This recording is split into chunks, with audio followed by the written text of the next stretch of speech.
नमस्कार। आपके अपने YouTube चैनल पर हार्दिक अभिनंदन व स्वागत।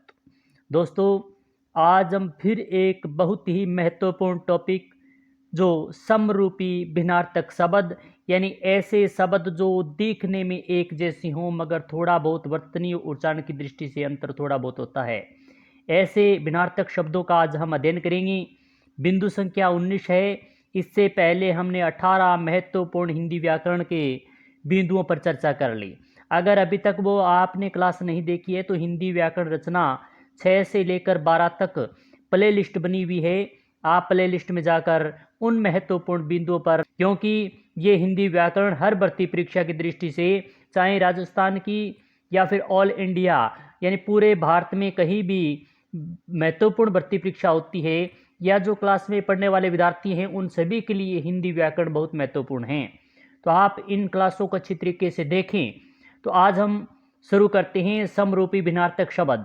हिंदी भाषा में कुछ शब्द ऐसे पाए जाते हैं जिनकी वर्तनी और उच्चारण में बहुत कम अंतर होता है। ये पढ़ने और देखने में तो समान लगते हैं परंतु अर्थ की दृष्टि से पूर्णतः भिन्न होते हैं। इन्हें समरूपी भिन्नार्थक शब्द कहते हैं। हमने अभी समरूपी भिन्नार्थक शब्द की परिभाषा देखी, यानी हिंदी भाषा में बहुत ऐसे शब्द होते हैं जिनकी वर्तनी व उच्चारण में बहुत सूक्ष्म यानी बहुत कम अंतर होता है। पढ़ने और देखने में समान लगते हैं परंतु अर्थ की दृष्टि से पूर्णतः वो भिन्न होते हैं। ऐसे समरूपी भिन्नार्थक शब्द होते हैं जो परीक्षा की दृष्टि से बहुत महत्वपूर्ण हैं। इनका अध्ययन अच्छी तरीके से करना चाहिए। तो हम एक एक बिंदु वाइज इन सभी का अध्ययन करते हैं। तो पहला है, दो शब्द दिए गए हैं, अचार आचार। अचार और आचार में क्या अंतर है? अचार होता है एक खाद्य पदार्थ है, उसे अचार कहते हैं। इसका अर्थ हुआ आचार यानी आचरण। तो आचार और आचरण में सूक्ष्म, जो पढ़ने में शब्द सूक्ष्म अंतर दिखाई दे रहा है, सिर्फ ए और आ का ही अंतर है मात्रा में, मगर इनका अर्थ देखें तो बिल्कुल भिन्न है। जैसे आचार देखो कोई खाद्य सामग्री या पदार्थ होगा और आचार देखें तो आचरण होता है। इसी प्रकार दूसरा देखें, अनिल और अनल। अनिल यानी हवा, अनिल यानी हवा, अनल होता है आग। इन दोनों में अनिल और अनल में अंतर है। यानी एक आप देखें तो बीच में जो न दिया उसमें ई की ही मात्रा है और ई की मात्रा में कितना अंतर हो गया, यानी पहले का हवा होता है और अनल का आग होता है। तीसरा देखें, अवधि और अवधि, यानी पहला अवधि यानी छोटी धी की ई की मात्रा दी हुई है तो इसमें अवधि यानी समय छोटा होता है और अवधि एक भाषा है, बहुत बड़ी भाषा। तो इस प्रकार आप अवधि छोटी ई की मात्रा छोटा समय, अवधि बड़ी ई की मात्रा में एक भाषा, इनमें सूक्ष्म अंतर है जो बहुत भर्ती परीक्षा में बहुत बार ये प्रश्न पूछा भी गया है। और अवर, और में तरफ और दूसरा आता है तथा, इन दोनों में सूक्ष्म अंतर है। इसी प्रकार अन्न और अन्य, अन्न मन अनाज होता है, अन्न यानी डबल ने, अगर डबल ने दो ने दिए आधा ने और पूरा ने आए तो अन्न का अनाज होता है और अन्य ये आ जाए लास्ट में तो दूसरा होता है। छठा देखें, अंक और अंग।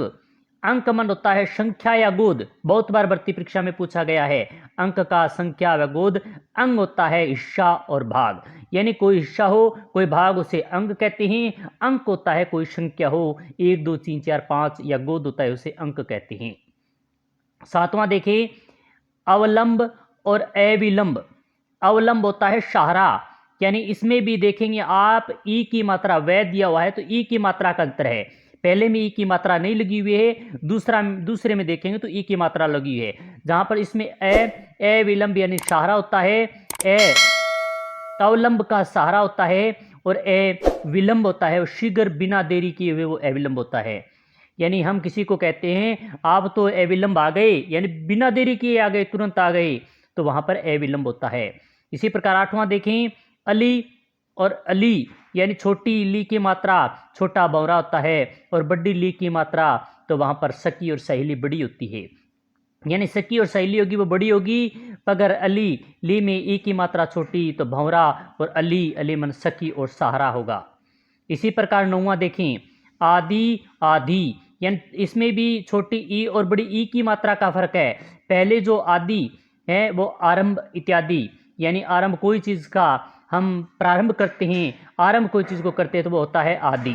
और आदि अभ्यस्त बड़ी ई की मात्रा में अभ्यस्त होता है।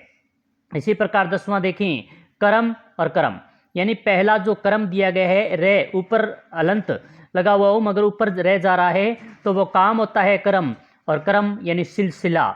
11वां क्या है, 10वां क्या है, कर्म, पहला कर्म में काम और दूसरे में कर्म सिलसिले। इसमें आप देखेंगे सूक्ष्म अंतर है, बहुत अंतर में ही इन दोनों में कितना अर्थ में कितना परिवर्तन हो गया।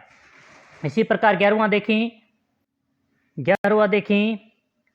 11वें में है किला, किला, यानी पहला की ई की मात्रा छोटी है और दूसरे में ई की मात्रा बड़ी है, तो पहला छोटी होगी वो गढ़ होगा और किला यानी खुंटा होता है।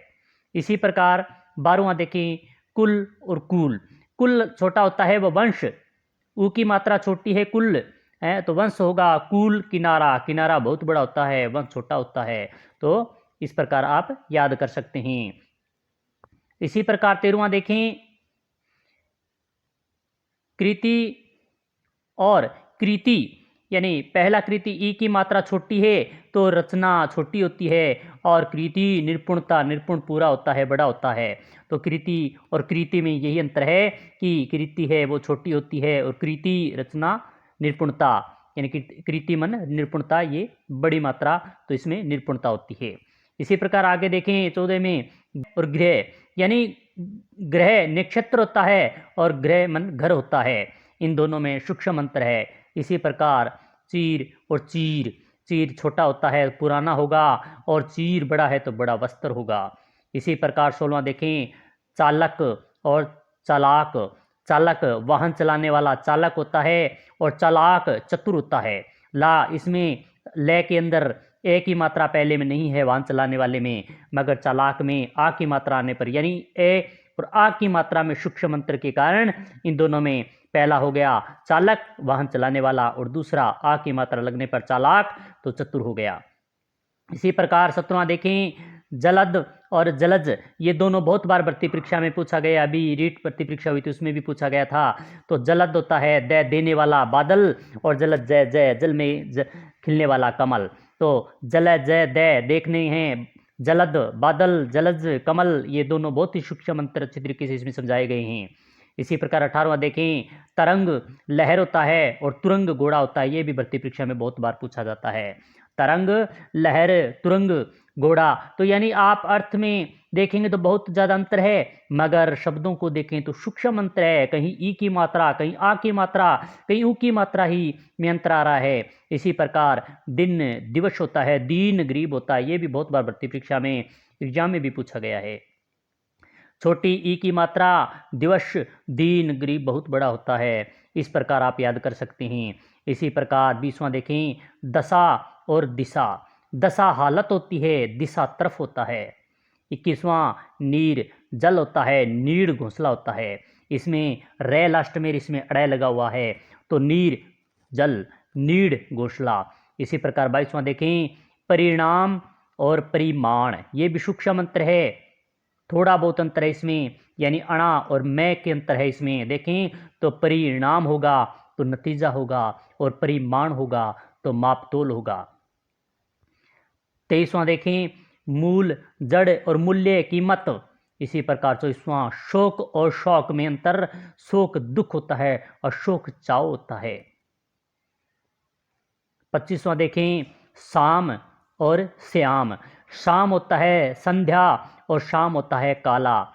इसी प्रकार 26वां बहुत ही महत्वपूर्ण, शर सर और शर, सर मन तालाब होता है, शर मन बाण होता है। और 27वां समान और सामान, यानी इसमें भी से के अंदर पहले में ए की मात्रा और दूसरे में आ की मात्रा, तो समान बराबर होगा, यानी दो एक जैसे होंगे तो उन्हें समान कहेंगे, और कोई वस्तु होगी वो सामान होगा। इसी प्रकार 28वां देखें, सूत और सूत, सूत मन बेटा होता है, सूत मन धागा होता है। 29वां शंकर और शंकर, शंकर मतलब मिश्रित और शंकर शिव, भगवान शिव के लिए शंकर का प्रयोग किया जाता है। और 30वां देखें, सम और शम। सम बराबर और शम संयम होता है। तो हमने इन महत्वपूर्ण बिंदुओं पर चर्चा की जो शब्द एक जैसे हैं मगर उनमें अर्थ में कितनी भिन्नता है। आओ महत्वपूर्ण बिंदुओं को दोहराएं। समरूपी भिन्नार्थक शब्द वर्तनी और उच्चारण की दृष्टि से समान लगते हैं, इनके अर्थ पूर्णतः भिन्न होते हैं। तो ये बहुत ही दो महत्वपूर्ण तरीके से लाइन दी गई है। तो हमने बहुत ही महत्वपूर्ण बिंदु पर चर्चा की। आपने देखा होगा कि ऐसे जो शब्द हैं जो दिखने में एक जैसे हैं, थोड़ा बहुत वर्तनी और उच्चारण की दृष्टि से इसमें अंतर है, मगर अर्थ एक जैसे बिल्कुल ही अलग है इन सभी में। तो आपने ये क्लास बहुत ही महत्वपूर्ण है। छोटे छोटे बच्चे जो कक्षा में पढ़ने वाले हैं उनके लिए भी ये बहुत ही महत्वपूर्ण है। तो आप ऐसे बच्चों के साथ इस क्लास को शेयर करें, भेजें, जिससे वो भी इस क्लास का फ़ायदा ले सके। इसी प्रकार के अन्य क्लास के साथ फिर मिलेंगे। जय हिंद, जय भारत।